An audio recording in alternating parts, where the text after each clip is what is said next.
ମାତୃଭୂମି ମାତୃଭାଷାରେ ମମତା ଯାହୃଦେ ଜନମି ନାହିଁ। ତାକୁ ଯଦି ଜ୍ଞାନୀ ଗଣରେ ଗଣିବା ଅଜ୍ଞାନ ରହିବେ କାହିଁ। ସ୍ୱଭାବ କବି ଗଙ୍ଗାଧର ମେହେର।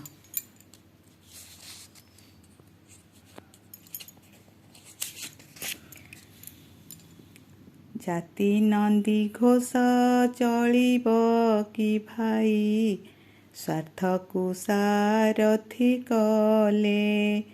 ଟାଣେ କିରେ ଗାଡ଼ି ଦାନାର ତୋ ବଡ଼ା ଘୋଡ଼ା ମୁହେଁ ବନ୍ଧା ଥିଲେ। ଉତ୍କଳ ଗୌରବ ମଧୁସୂଦନ ଦାସ।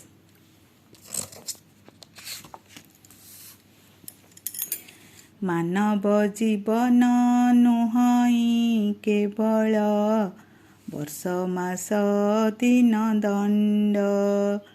କର୍ମେ ଯିଏ ନର କର୍ମ ଏକାତାର ଜୀବନର ମାନଦଣ୍ଡ।